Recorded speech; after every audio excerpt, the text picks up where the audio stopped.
नमस्कार, आदाब, सत श्री अकाल। मैं हूं संजय रामफल। करते हैं फटाफट देश विदेश की खबरों की तरफ रुख। 25 अप्रैल 2024 को चैत्र माह के कृष्ण पक्ष की प्रतिपदा तिथि है। इस तिथि पर विशाखा नक्षत्र और व्यतिपात योग का संयोग रहेगा। दिन के शुभ मुहूर्त की बात करें तो गुरुवार को अभिजीत मुहूर्त 11:55 से 12:43 तक रहेगा। मौसम पूर्वानुमान। हरियाणा राज्य में मौसम आमतौर पर 25 अप्रैल तक परिवर्तनशील परंतु खुश्क रहने की संभावना है। इस दौरान बीच बीच में हल्के बादल आने की भी संभावना है। इस दौरान दिन के तापमान में हल्की बढ़ोतरी रहने परंतु रात्रि तापमान में हल्की गिरावट होने की संभावना है। इस दौरान बीच बीच में हल्की गति से हवाएं चलने की संभावना है परंतु 26 अप्रैल के बाद मौसम में बदलाव संभावित है। आज बुधवार को सोना चांदी के दामों में रिकॉर्ड तोड़ बढ़ोतरी देखने को मिली है। भारत में 22 कैरेट सोने की कीमत 66,290 रुपये है, जबकि बाजार में आज 24 कैरेट सोने की कीमत 72,300 रुपये है। विभिन्न मामलों को लेकर मुख्य सचिव ने उपायुक्त के साथ वीडियो कॉन्फ्रेंसिंग की। अब खबर विस्तार से। चरखी दादरी से आपको बता दें कि हरियाणा के मुख्य सचिव TVSN प्रसाद ने बुधवार को उपायुक्त मनदीप कौर के साथ विभिन्न मुद्दों को लेकर वीडियो कॉन्फ्रेंसिंग की। इस दौरान उन्होंने चुनाव के दौरान गर्मी को देखते हुए पुख्ता इंतजाम रखने के भी निर्देश दिए हैं। उपायुक्त ने बैठक में कहा कि संबंधित विभाग हीट वेव से बचाव के लिए अलग अलग एडवाइजरी जारी करें ताकि लोगों को प्रत्येक क्षेत्र के अनुसार बचाव का तरीका पता चल सके। उन्होंने बताया कि राजस्व एवं आपदा प्रबंधन विभाग द्वारा नागरिकों को गर्मी से बचाव के लिए संबंधित विभागों को विशेष निर्देश जारी किए गए हैं। इसी कड़ी में सभी SDM स्वास्थ्य विभाग, श्रम विभाग, पशुपालन विभाग, जन स्वास्थ्य विभाग, रोजगार विभाग, रोडवेज विभाग, शिक्षा विभाग, वन मंडल पंचायती विभाग व पर्यटन आदि प्रमुख विभागों को निर्देश दिए गए हैं कि वे नागरिकों को हीट वेव से बचाने के लिए आवश्यक कदम उठाएं। उन्होंने ये भी कहा कि आगामी 25 मई को जिले में लोकसभा चुनाव के लिए वोटिंग होनी है। ऐसे में सभी मतदान केंद्रों पर वोटर्स के वेटिंग एरिया सहित पीने के पानी की उचित व्यवस्था होनी चाहिए। वहीं सभी मतदान केंद्रों पर वॉलंटियर की ड्यूटी भी लगाई जाए। इसके साथ साथ सभी पोलिंग पार्टी को एक मेडिकल किट्स भी उपलब्ध कराई जाएगी। सुनिश्चित किया जाए कि इस किट में ORSS घोल के पैकेट पर्याप्त मात्रा में हो। उन्होंने जन स्वास्थ्य विभाग को निर्देश दिए हैं कि वे नागरिकों के लिए पर्याप्त पेयजल का प्रबंध करें ताकि गर्मी के मौसम में पेयजल की समस्या ना बने। स्वास्थ्य विभाग को पर्याप्त स्वास्थ्य सेवाओं के साथ साथ नागरिकों को हीट वेव से बचाव के लिए बरती जाने वाली सावधानियों के बारे में जागरूक करना होगा। उपायुक्त ने शिक्षा विभाग को विद्यार्थियों को गर्मी से बचाव के बारे में जागरूक करने के निर्देश भी दिए हैं और बिजली विभाग के अधिकारियों को निर्देश देते हुए कहा है कि सर्विस कार्य को लेकर जिस भी क्षेत्र की बिजली आपूर्ति रोकी जाए वहां के नागरिकों को उचित माध्यम से इसकी सूचना भी दें। कोशिश करें कि बिजली आपूर्ति बाधित ना हो। उन्होंने अन्य संबंधित विभागों को भी अपने अपने विभागों से संबंधित आवश्यक कदम उठाने के भी निर्देश दिए हैं ताकि नागरिक हीट वेव से बच सकें। बिश्नोई गैंग ने जितेंद्र आहवाड़ को दी धमकी। ठाणे शरद पवार की NCP के ठाणे से विधायक डॉक्टर जितेंद्र आहवाड को लॉरेंस बिश्नोई गैंग की ओर से धमकी मिलने की खबर आई है। खबर है कि सोमवार को बिश्नोई गैंग की ओर से आहवाड को धमकी भरा फोन कॉल किया गया था। हालांकि आहवाड की ओर से अभी तक पुलिस शिकायत नहीं दर्ज कराई गई है। बांद्रा में सलमान खान के घर बाहर फायरिंग की वारदात के कुछ दिनों बाद यह दूसरी वारदात है जिसमें लॉरेंस बिश्नोई गैंग का नाम सामने आया है। अब इस गैंग ने ठाणे के विधायक जितेंद्र आहवाड को उनके निजी मोबाइल नंबर पर फोन पर धमकी दी है।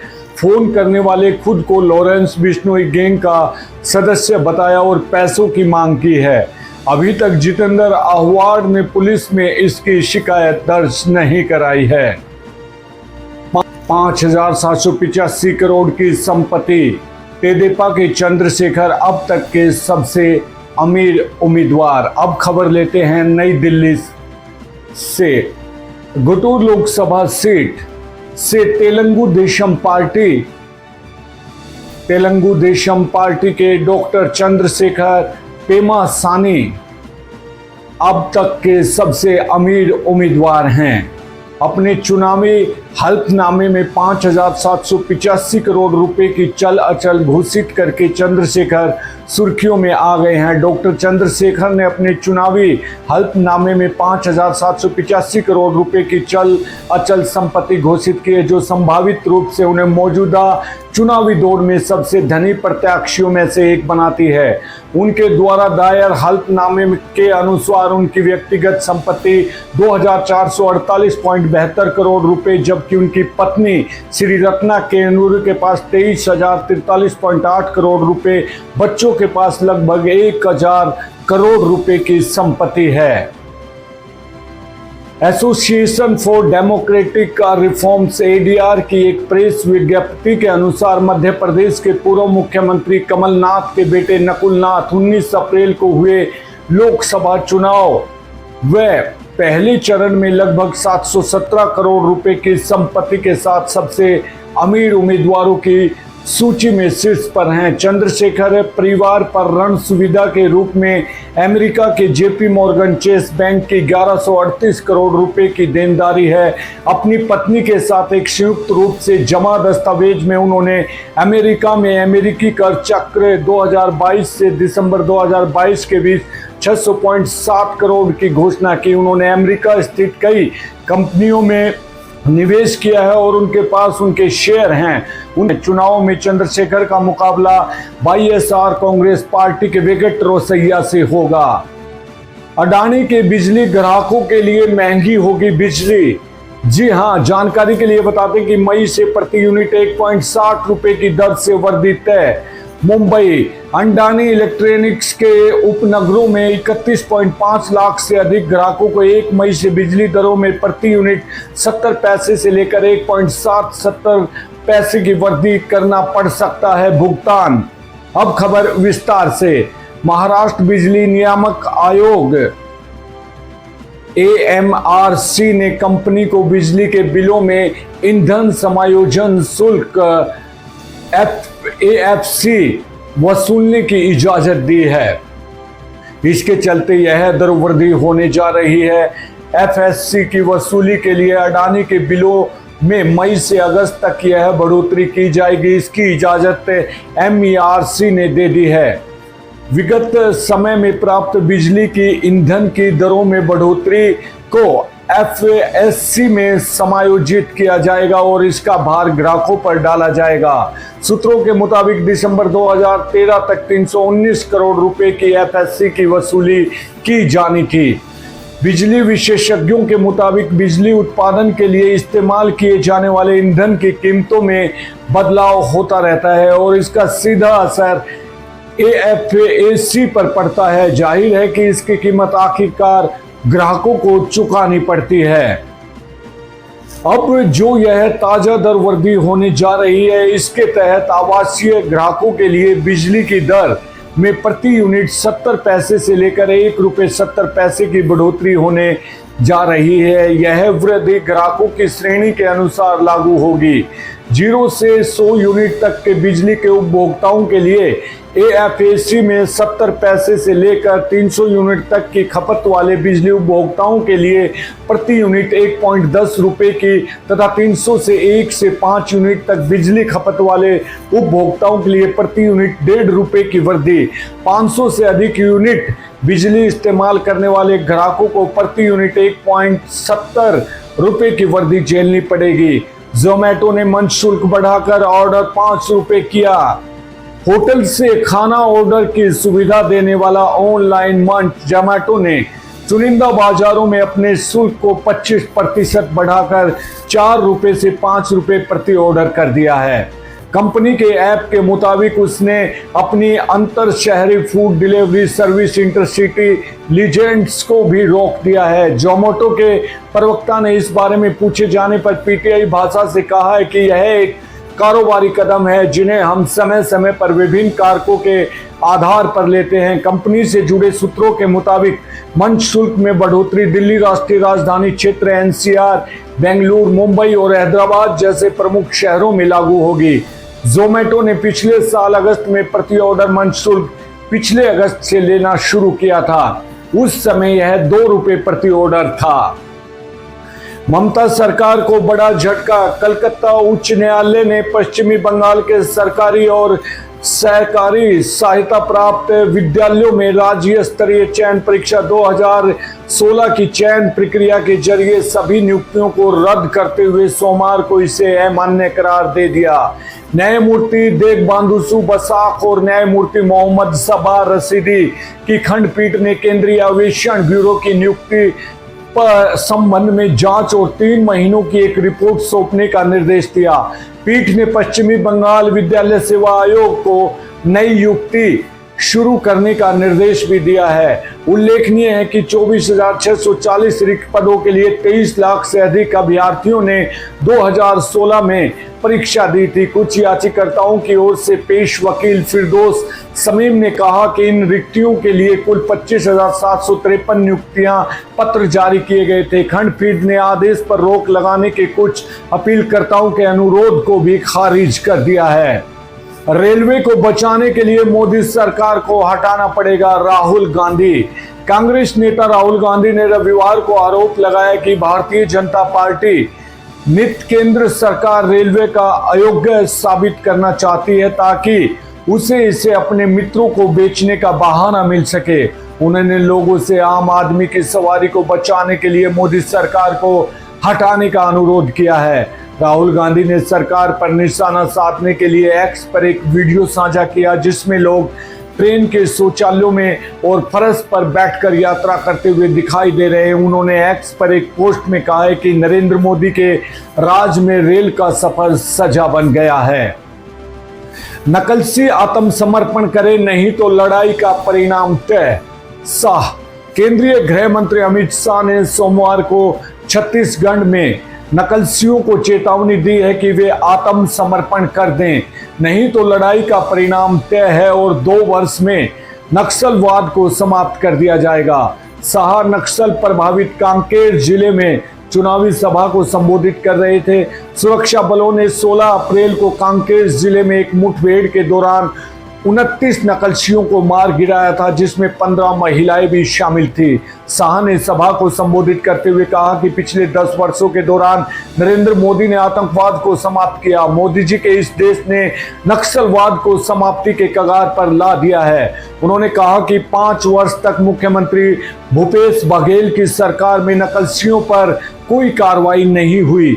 विष्णुदेव साय के मुख्यमंत्री और विजय शर्मा के गृह मंत्री बनने के बाद पिछले 4 माह में सुरक्षा बलों ने 90 से ज्यादा नक्सलवादियों को मार गिराया।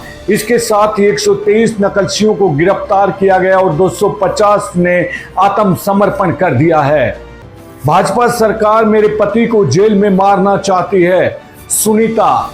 दिल्ली के मुख्यमंत्री अरविंद केजरीवाल की पत्नी सुनीता केजरीवाल ने भारतीय जनता पार्टी के नेतृत्व वाली केंद्र सरकार पर उनके पति को इंसुलिन नहीं देने का रविवार को आरोप लगाया।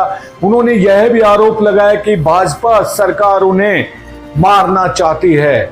उन्होंने कहा कि विपक्षी गठबंधन इंडिया भाजपा की तानाशाही के खिलाफ लड़ेगा और जीतेगा। सुनीता ने यहां उलगानुनाए रैली में कहा कि मेरे पति अरविंद केजरीवाल को मारना चाहते हैं, उनके भोजन पर कैमरे की निगरानी रखी जा रही है, उन्हें इंसुलिन देने से मना कर दिया गया है। मेरे पति शुगर के मरीज हैं जो 12 साल से इंसुलिन पर है, उन्हें रोजाना 50 यूनिट इंसुलिन की जरूरत होती है। उन्होंने दावा किया कि पंजाब के मुख्यमंत्री भगवंत मान, दिल्ली के मुख्यमंत्री अरविंद केजरीवाल की पत्नी सुनीता केजरीवाल, आप सांसद संजय सिंह व अन्य रांची में उलगुलान रैली में भाग लेने के लिए आए हुए थे। उनके पति को जन सेवा का काम करने के लिए जेल में डाल दिया गया और उनके खिलाफ कोई आरोप साबित नहीं किया जा सका है।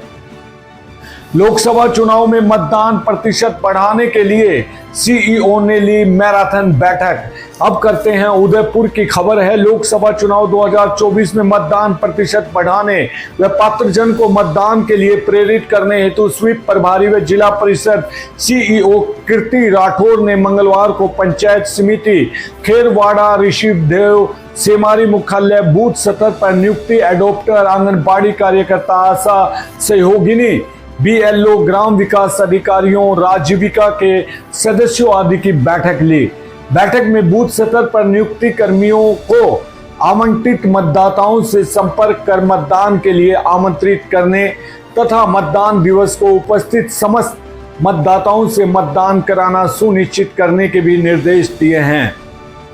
बैठक में खेरवाड़ा के उपखंड अधिकारी जवाहरलाल सलुम्बर, उपखंड अधिकारी पर्वत सिंह सहित संबंधित ब्लॉक के विकास अधिकारी, जिला परिषद के अतिरिक्त विकास अधिकारी राजेंद्र शर्मा, संबंधित तहसीलदार व अन्य संबंधित विभागों के अधिकारी कार्मिक उपस्थित रहे। लोकसभा चुनाव के दूसरे चरण का प्रचार बुधवार को थम जाएगा। जी हां, जानकारी के लिए बता दें कि लोकसभा चुनाव के दूसरे चरण का प्रचार बुधवार को थम जाएगा। कंगना रनौत ने पाली और जोधपुर रोड में रोड शो किए। बुधवार को बाड़मेर और जैसलमेर में भी होंगे रोड शो। राजस्थान में 2.80 करोड़ वोटर शुक्रवार को 13 सीटों में 152 प्रत्याशियों के भाग्य का करेंगे फैसला। जानकारी के लिए आपको बता दें कि लोकसभा चुनाव के दूसरे चरण का मतदान 26 अप्रैल को होगा। पहले चरण का मतदान 19 अप्रैल को हुआ था। देश में दूसरे चरण के 88 लोकसभा सीटों पर कुल 1206 प्रत्याशी मैदान में हैं। केरल की सभी 20 लोकसभा सीटों पर इसी चरण में मतदान हो जाएगा। कर्नाटक की ओर 14 और राजस्थान की 13 लोकसभा सीटों पर भी मतदान होगा। दूसरे चरण में राजस्थान के 2.80 करोड़ वोटर्स 13 सीटों पर 152 प्रत्याशियों के भाग्य का फैसला करेंगे। दूसरे चरण में राजस्थान की 25 में से शेष बची 13 लोकसभा सीटों टोंक, सवाई माधोपुर, अजमेर, पाली, जोधपुर, बाड़मेर, जालोर, उदयपुर, बांसवाड़ा, डूंगरपुर, चित्तौड़गढ़, राजसमंद, भीलवाड़ा, कोटा, झालावाड़, 12-26 अप्रैल को मतदान होगा। इसके साथ ही प्रदेश में 18वीं लोकसभा के लिए चुनाव कार्य शाम को 6 बजे संपन्न हो जाएगा। मतदान से 48 घंटे पहले बुधवार को चुनाव प्रचार भी बंद हो जाएगा। राजनीतिक पार्टियों के पास अब प्रचार प्रसार का समय कम ही शेष बचा है। इसके बाद सभी सीटों पर चुनाव आयोग के निर्देश लागू हो जाएंगे, जिसमें कई बातों पर प्रतिबंध लागू रहेंगे। आगामी शुक्रवार 26 अप्रैल को होने वाले मतदान को देखते हुए राजस्थान में भाजपा और कांग्रेस नेताओं के दौरे लगातार जारी हैं। साथ ही राजस्थान में लोकसभा चुनाव के दूसरे चरण का चुनाव प्रचार पूरे परवान पर चढ़ा हुआ है। जानी मानी फिल्म अदाकारा और हिमाचल प्रदेश की मंडी लोकसभा सीट से भाजपा प्रत्याशी कंगना रनौत ने मंगलवार को जोधपुर में केंद्रीय मंत्री गजेंद्र सिंह शेखावत और पाली में पूर्व केंद्रीय मंत्री वीपी चौधरी के समर्थन में रोड शो किया। वे बुधवार को पश्चिमी राजस्थान के सीमावर्ती बाड़मेर और जैसलमेर में भी चुनाव प्रचार करेंगे। वे जैसलमेर में सुबह 10:20 पर पहुंचकर भाजपा प्रत्याशी केंद्रीय राज्य मंत्री कैलाश चौधरी के समर्थन में हनुमान चौराहे से गढ़ीसर चौराहे तक करीब 1.5 किलोमीटर रोड शो करेंगे। इसके बाद वह बाड़मेर जाकर 12:20 पर विवेकानंद से गांधी चौक कैलाश चौधरी पक्ष में रोड शो करेंगे। 26 अप्रैल को टोंक, सवाई माधोपुर, अजमेर, पाली, जोधपुर, बाड़मेर, जालोर, उदयपुर, बांसवाड़ा, डूंगरपुर, चित्तौड़गढ़, राजसमंद, भीलवाड़ा, कोटा और झालावाड़ 12 लोकसभा सीटों पर होने वाले मतदान को देखते हुए भाजपा और कांग्रेस में जोरदार टक्कर होने की संभावना है। विशेषकर 13 लोकसभा सीटों में से करीब 6 सीटों की सबसे ज्यादा चर्चा हो रही है। इनमें कुछ सीटों पर तो कड़ी टक्कर भी दिख रही है। दिलचस्प बात यह है कि इन सीटों में से 2 सीट पर राजस्थान पूर्व मुख्यमंत्री अशोक गहलोत एवं वसुंधरा राजे के बेटे भी चुनाव मैदान में हैं, जबकि अन्य सीटों पर भाजपा के दिग्गज नेताओं में लोकसभा अध्यक्ष ओम बिरला, प्रदेश भाजपा अध्यक्ष सीपी जोशी सहित अन्य चुनाव मैदान में है। लिहाजा इन दोनों बड़े नेताओं की भी प्रतिष्ठा दांव पर लगी हुई है। अब चुनाव प्रचार की अवधि खत्म होने जा रही है। उसे देखते हुए कांग्रेस और बीजेपी ने राजस्थान की 13 सीटों पर अपनी पूरी ताकत झोंक दी है। राजस्थान की सबसे हॉट सीट में से एक की बात करें तो जोधपुर एक ऐसी सीट है जिसकी चर्चा राज्य में अधिक हो रही है। इसकी वजह केंद्रीय जल शक्ति मंत्री गजेंद्र सिंह शेखावत को यहां पर चुनावी मैदान में फिर से उतरना है। शेखावत तीसरी बार चुनावी मैदान में है।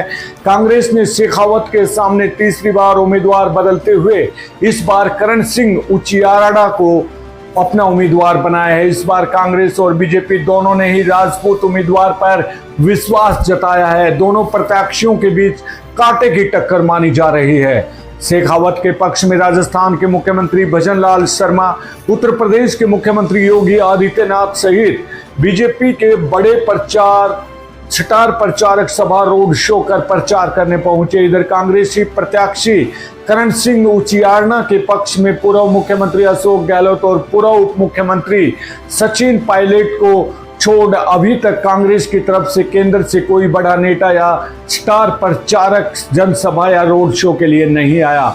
हालांकि जोधपुर में अशोक गहलोत का गढ़ रहा है, लेकिन इस बार गजेंद्र सिंह शेखावत का मुकाबला करने में खड़े हुए कांग्रेस के करण सिंह उचियारड़ा सचिन पायलट कैंप के नेता माने जाते हैं। करण सिंह की पहचान एक्टिव नेता के रूप में रही है। यही कारण है कि इस बार इस सीट पर मुकाबला एक तरफा नहीं है। गजेंद्र सिंह शेखावत हर संभव कोशिश कर रहे हैं कि इस सीट पर बड़े अंतर से जीत दर्ज कराएं, लेकिन जानकार बता रहे हैं इस बार माहौल पिछली बार जैसा नहीं है।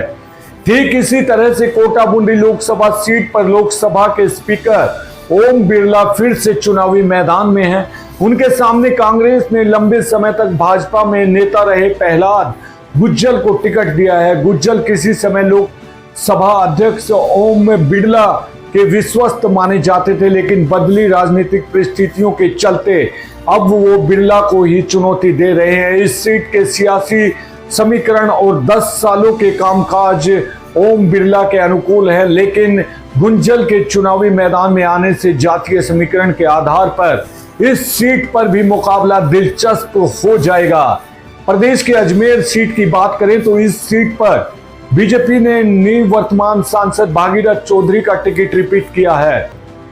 वहीं कांग्रेस ने इस सीट पर अजमेर डेयरी के अध्यक्ष रामचंद्र चौधरी को प्रत्याशी बनाया है।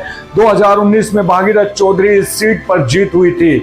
वहीं चित्तौड़गढ़ सीट पर भाजपा ने अपने प्रदेश बीजेपी अध्यक्ष सांसद सीपी जोशी को प्रत्याशी बनाया है। कांग्रेस ने इस सीट के पूर्व मंत्री उदयलाल ओझाना को प्रत्याशी बनाया। वैसे चित्तौड़गढ़ सीट पर बीजेपी का पलड़ा ज्यादा भारी नजर आ रहा है, क्योंकि सीपी जोशी लगातार इस सीट से 2 बार सांसद रह चुके हैं। साथ ही वह बीजेपी राजस्थान के प्रदेश अध्यक्ष भी हैं। उनका निर्दलीय चंद्रवीर सिंह आक्या के साथ भी समझौता हो गया है। ऐसे में उनकी सीट पर पकड़ ज्यादा मजबूत है। वहीं उदयलाल आंजना की विधानसभा चुनाव में हार हुई थी। ऐसे में उनको सीपी जोशी कड़ी चुनौती मिल, हालांकि नतीजे आने के बाद ही चित्तौड़गढ़ स्थिति साफ हो पाएगी। इधर अशोक गहलोत के पुत्र वैभव गहलोत की साख भी दांव पर लगी हुई है। जालोर सिरोही लोकसभा सीट से कांग्रेस पार्टी के पूर्व मुख्यमंत्री गहलोत के पुत्र वैभव गहलोत को अपना उम्मीदवार बनाया है। इससे पहले वर्ष 2019 के लोकसभा चुनाव में वैभव गहलोत ने जोधपुर सीट से चुनाव लड़ा था। हालांकि तब उन्हें गजेंद्र सिंह शेखावत के सामने हार का सामना करना पड़ा था। इस बार वैभव गहलोत सीट बदलकर जालोर सिरोही से अपनी किस्मत आजमा रहे हैं। यहां पर वैभव गहलोत का सीधा मुकाबला बीजेपी प्रत्याशी लोबाराम चौधरी से है। लोबाराम चौधरी की इमेज बीजेपी में एक जमीनी कार्यकर्ता के रूप में बताई जा रही है। वैभव गहलोत के समर्थन में कांग्रेस पार्टी की महासचिव प्रियंका गांधी ने सभा की थी। इसके अलावा पूर्व मुख्यमंत्री अशोक गहलोत और उनकी सरकार में रहे कई पूर्व मंत्रियों ने यहां पर प्रचार करने पहुंचे। भाजपा प्रत्याशी लोबाराम चौधरी के पक्ष में प्रधानमंत्री नरेंद्र मोदी ने वोटरों से मार्मिक अपील की है। इस लोकसभा सीट पर पानी की किल्लत रहती है। चुनाव में यहां का यह बड़ा चुनावी मुद्दा है। राजस्थान की एक और सीट पर सभी की नजरें हैं। ये सीट है बाड़मेर जैसलमेर लोकसभा है, जहां पर बीजेपी प्रत्याशी केंद्रीय कृषि राज्य मंत्री कैलाश चौधरी दूसरी बार चुनावी मैदान में है। यह सीट उन दिनों बहुत चर्चा में है। कांग्रेस पार्टी ने यहां राष्ट्रीय लोकतांत्रिक पार्टी छोड़कर कांग्रेस में शामिल होने वाले उमेदवार राम बेनीवाल को अपना प्रत्याशी बनाया है। इसके अलावा यहां से निर्दलीय उम्मीदवार रविंदर सिंह भाटी भी चुनावी ताल ठोक रहे हैं। हार जीत के लिए सभी प्रत्याशी अपनी पूरी ताकत झोंक दी है। बाड़मेर जैसलमेर में सड़क और ट्रांसपोर्टेशन का साधन एक प्रमुख चुनावी मुद्दा। यहाँ कोई स्टार प्रचारक प्रत्याशियों के समर्थन में सभाएं और रैली कर वोट मांग रहे हैं। इस सीट पर त्रिकोणीय मुकाबले के कारण सियासी दल और उनके प्रत्याशी भी परिणाम को लेकर संशयित हैं। यहाँ कांग्रेस और भाजपा की ओर से एक दूसरे पर झूठ बोलने का प्रचार को लेकर आरोप प्रत्यारोप का दौर भी जारी है। इसी प्रकार भीलवाड़ा सीट पर पूर्व विधानसभा अध्यक्ष कांग्रेस के डॉक्टर सीपी जोशी भाजपा के दामोदर अग्रवाल के सामने कड़ी टक्कर में फंसे हैं। अग्रवाल को निवर्तमान सांसद सुभाष बहेड़िया का टिकट काट भाजपा ने सोंगा प्रत्याशी बनाया है। बहेड़िया पिछले चुनाव में प्रदेश में सबसे ज्यादा 6 लाख से भी अधिक मतों से विजय हुए थे। उदयपुर की सीट पर दो नौकरशाह की भिड़ंत हो रही है। कांग्रेस ने उदयपुर के पूर्व जिला कलेक्टर ताराचंद मीना को और भाजपा के पूर्व परिवहन आयुक्त मन्नालाल रावत को प्रत्याशी बनाया है। दक्षिणी राजस्थान की सबसे हॉट सीट बांसवाड़ा डूंगरपुर पर कांग्रेस से भाजपा में जाकर टिकट लाए महेंद्रजीत सिंह एक को भारतीय आदिवासी पार्टी बाप के राजकुमार रोती कड़ी टक्कर दे रहे हैं। टोंक सवाई माधोपुर में निवर्तमान सांसद सुखबीर सिंह जौनपुरिया कांग्रेस के पूर्व सांसद हरीश मीना के साथ कांटे की लड़ाई में आमने सामने हैं। दूसरी ओर वसुंधरा राजे और पुत्र दुष्यंत सिंह के लिए झालावाड़ लोकसभा सीट पर हालात ठीक इसके विपरीत है। 4 बार सांसद रह चुके दुष्यंत के सामने इस बार भी मुकाबला करने वाला मजबूत प्रत्याशी नहीं है। गहलोत सरकार में कैबिनेट मंत्री रहे प्रमोद भाया जैन की पत्नी उर्मिला जैन भाया चुनावी मैदान में है, लेकिन जैसी उम्मीद थी वैसा चुनाव कांग्रेस सीट पर नहीं लड़ रही। राजनीतिक जानकार मानते हैं कि दुष्यंत सिंह के लिए सीट बड़े विटों के अंदर से जीत दर्ज कराकर ही एक असल चुनौती है। इधर पाली सीट पर निवर्तमान सांसद पीपी राव